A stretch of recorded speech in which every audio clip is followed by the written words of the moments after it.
अंदर, गृहस्थ आश्रम के अंदर सुख दुख दोनों सहना होगा।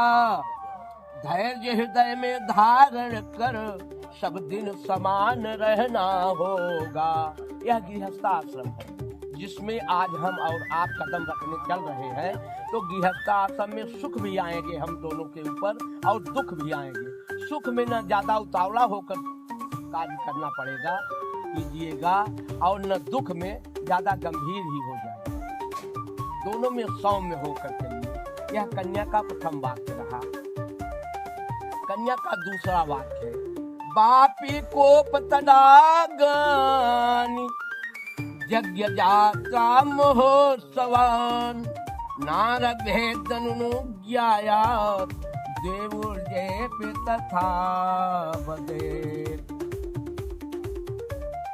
बापी कुआं तालाब यज्ञ सामाजिक यात्रा उत्सव में, सामाजिक यात्रा उत्सव में मेरी सम्मत लेनी होगे सुंदर शुभ कार्यारंभ में।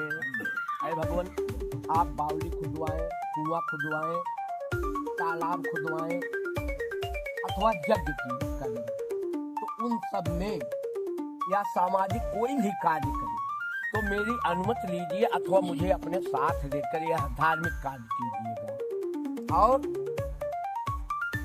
इन सब में मेरी सम्मति लेकर आप चलिएगा। जब नहीं मुझको साथ ले रहे हैं तो हमसे समर्थन तो हमारा अवश्य होना चाहिए आपके इन धर्म कार्यों में। यह कन्या का दूसरा वाक्य रहा। कन्या का तीसरा वाक्य है, व्रतोद्यापन दानानि श्रीराम भावा स्वभावजा कृतभंगो न ते कार्यम श्रीराय तथा वदेत्। नारी नैसर्गिक श्रद्धा है व्रतदान और उद्यापन में, व्रतदान और उद्यापन में व्रत भंग न करना आप कभी ऐसे शुभ सुंदर भोजन में। अरे भगवान, प्रायः स्त्रियां जो है पुरुषों की अपेक्षा पूजा देवी देवताओं की अधिक करती है।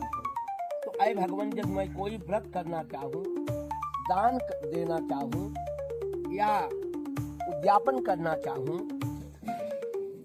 तो आप कृपया मेरा व्रत भंग मत कीजिएगा। यह मेरी प्रार्थना है। यह है, आप हमारा व्रत भंग मत कीजिए, क्योंकि वह सुंदर अवसर है।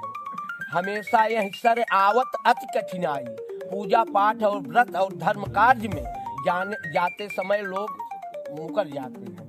तो जब मैं कर रही हूँ तो आप मुझको करने दीजिएगा, उसमें हस्तक्षेप मत कीजिए, बल्कि सलाह दीजिए, समर्थन कीजिए हमारा। यह कन्या का तीसरा वाक्य रहा। कन्या का चौथा वाक्य है, स्वकर्मराजितं वेतम पशुधान्य धनागमम सर्वं निवेदयेत् मह्यं चत्वारेति तथा वदेत्। सुंदर शुभ कार्यों से अपने पशुधान्य धनागम जो करना, पशुधान्य धनागम जो करना, गृह रक्षा करने हेतु सदा प्रियतम मुझको अर्पण करना। अरे भगवान, आप अपनी गाढ़ी कमाई से, परिश्रम की कमाई से जो कुछ भी कमाएं वह हमको भी कुछ अर्पण किया करें, क्योंकि घर रहने पर गृहस्थ आश्रम में स्त्रियों के पास भी कुछ खर्च होते हैं अलग से, ताकि हमारे खर्च में कोई व्यवधान न पड़े। और गृह रक्षा करने, गृह रक्षा माने घर का कार्य जो है, उन सब में जो मैं खर्च करूं उसके लिए आप कुछ अपनी गाढ़ी कमाई से जो कमाए उसमें से मुझको कुछ देना होगा आपको। यह कन्या का चौथा वाक्य रहा। कन्या का पांचवा वाक्य है, गजा स्वाद पशो नांचो हेयोपादेय कारणम अनापृच्छन्न कर्तव्यम पंच पंचेति संबदे। क्रय विक्रय हो जब वाहन का हाथे घोड़ा पशु प्राणे का, हाथे घोड़ा पशु प्राणे का, पत्नी की राय जरूरी है, रखना तू लाज मेरी वाणी का। ऐ भगवान मेरी वाणी का आप हमेशा लाज रखिए। क्या कि कुछ भी खरीदे अथवा कुछ बेचे, चाहे वाहन हो चाहे पशु हो, कुछ भी, हाथी घोड़ा कुछ भी खरीदते समय अथवा बेचते समय, यह मेरी वाणी, इस मेरी वाणी का लाज आप कीजिएगा कि पत्नी की राय जरूरी है, हमारी सलाह अवश्य ले लिया कीजिएगा। यह कन्या का 5वां वाक्य रहा। कन्या का 6वां वाक्य है, भूषणानि विचेत्राणि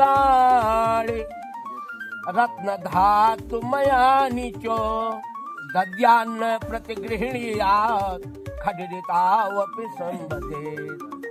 मंडप के अंदर दिए आज जो वस्त्र और आभूषण है, जो वस्त्र और आभूषण है, दे कर लेना न कभी से, साक्षी अंबिका गजानन है।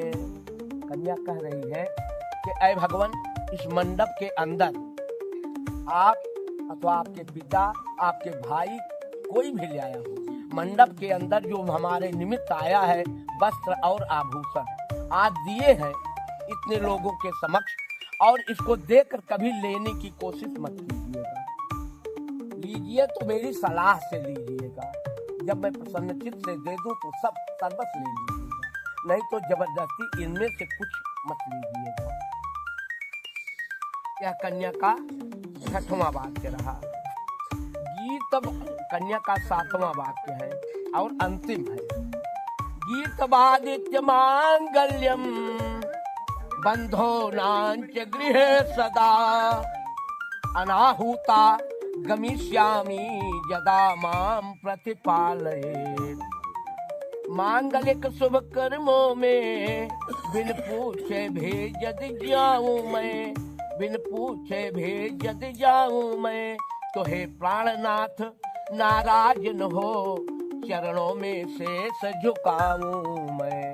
कन्या कह रही 7वें और अंतिम बात में कि ऐ भगवान, यदि हमारे मायके में कन्या के लिए 2 दिशा बहुत ममतापूर्ण होती है, मायका और वह सासू, तो मायके की मोह तो बहुत दिन तक सांस जबले आती तब तक नहीं छूटती है। कितना भी छुड़ा, कितना भी ममता आप लोग प्यार देंगे इस बच्ची को, लेकिन ममता यहाँ की नहीं छूटी थी। तो वही कह रही है कि यदि आपसे बिना पूछे मैं अपने मायके चली जाऊं, कोई मांगलिक फिर तो वहां हो रहा हो, तो उसमें आप मत रोकिएगा। और तो हे प्राणनाथ नाराज न हो, चरणों में शेष झुकाऊं मैं।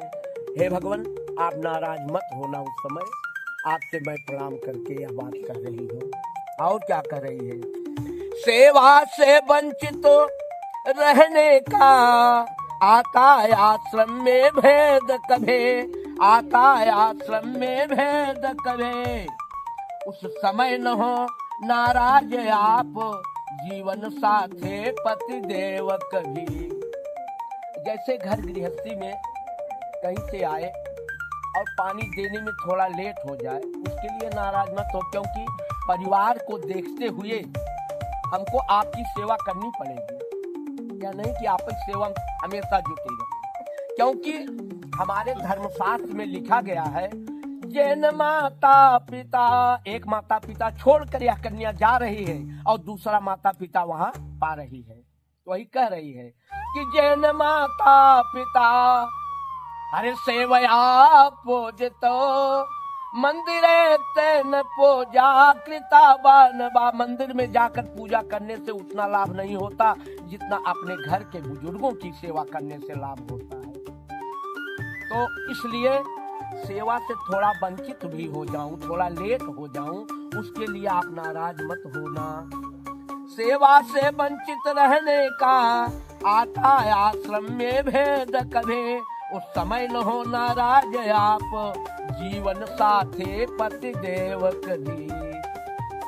चरणों में प्रीति सदा रख कर पति को परमेश्वर मानोगे, पति को परमेश्वर मानोगे।